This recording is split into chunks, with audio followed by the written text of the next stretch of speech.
Ever wondered how the torch of leadership passes within businesses, ensuring their growth and legacy? From family dynasties to corporate giants, the art of business succession holds the key to seamless transitions. But how do these intricate deals actually work? In this video, we will talk about how the business deals in succession actually work. So before starting this video, please like this video and subscribe to this channel for our future updates. The term succession refers to the process of passing on ownership, leadership, and control of a business from one generation or group of owners to the subsequent one. This complex shift is an essential stage in order to retain the company's status quo, protect its legacy, and ensure the organization's capacity for ongoing expansion.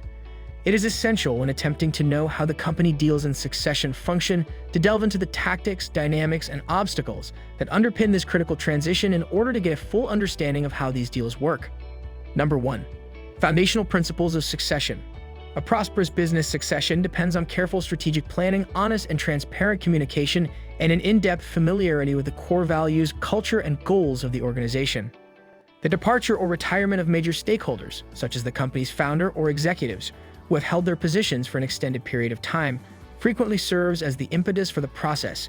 The major objective is to accomplish a seamless transition of authority and duties to successors who are capable of leading the organization in an efficient and sustainable manner. Number 2, the process of identifying appropriate successors. The most important aspect of successful succession planning is making sure you pick the correct person to take over. There are several potential candidates for the position of a successor, including members of the immediate or extended family, long-term employees, and even outsiders. It is necessary to conduct a thorough review of the candidate's abilities, experience, and alignment with the company's mission. Family-run companies frequently struggle with the question of whether or not to promote from within or to look outside the company for potential leadership candidates. Number 3. Strategies for making the transition. There are many different approaches that companies can take to ensure a smooth handoff of authority. Gradual handover. The exiting leader or owner gradually distributes duties and decision-making authority to the individual who will take their place as the successor through the use of the gradual handover strategy.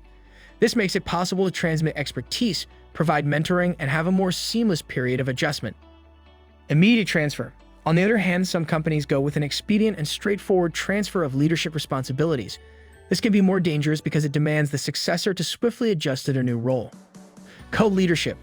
It is a management tactic in which the current leader and the person slated to take their place share the duties of leadership for a predetermined amount of time. This makes it possible to combine the lessons learned through experience with new points of view. Advisory role. There are circumstances in which the leaving leader will transition into an advisory role, in which they will provide the successor with guidance and insights, while simultaneously allowing the successor to take control of the organization. Number 4. Managing the dynamics of the family.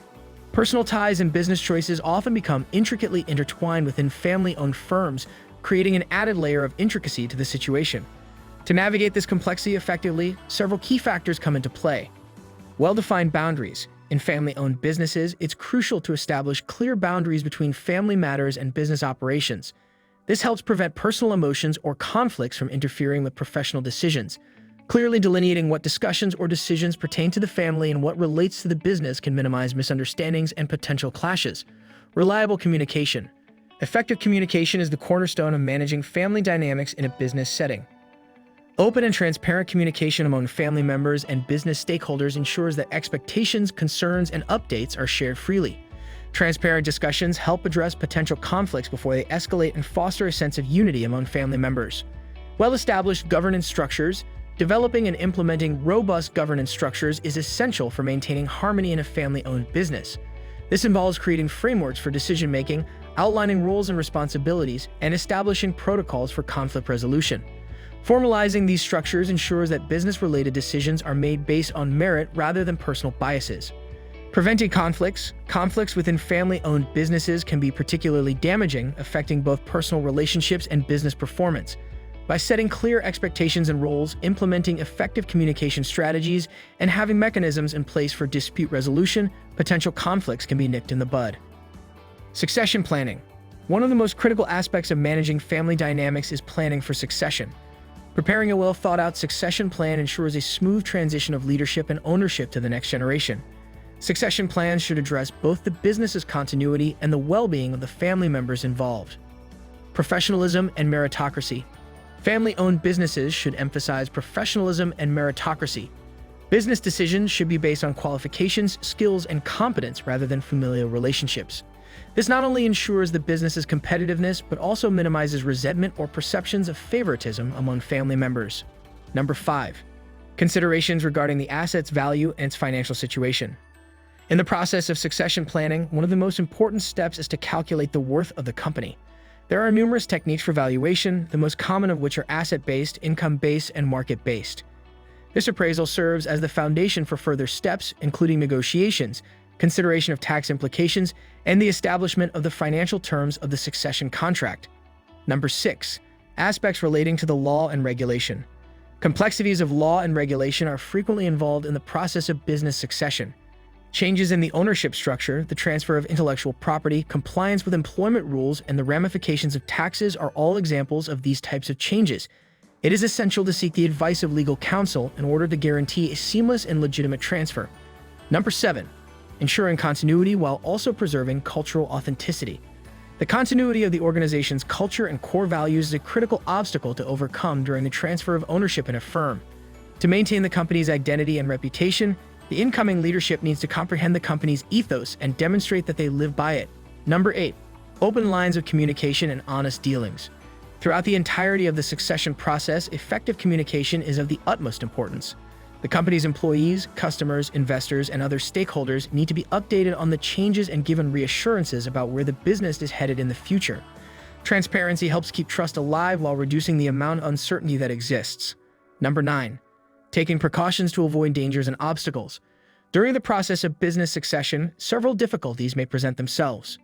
Employees and stakeholders may be resistant to the new leadership because they are afraid that it will cause disruptions or will not be in sync with the values of the organization. There may be a gap in the successor's competencies, such as a lack of the required abilities or experience to effectively lead, which would call for specialized training or mentoring. A conflict of interest may arise as a result of the dynamics of the family, in particular if multiple family members hold contrasting viewpoints regarding the best way to handle the transition of power. External stakeholders may regard a change in leadership as a sign of instability, which may have an impact on investor confidence or client relationships. Number 10. A perspective on the future and our heritage.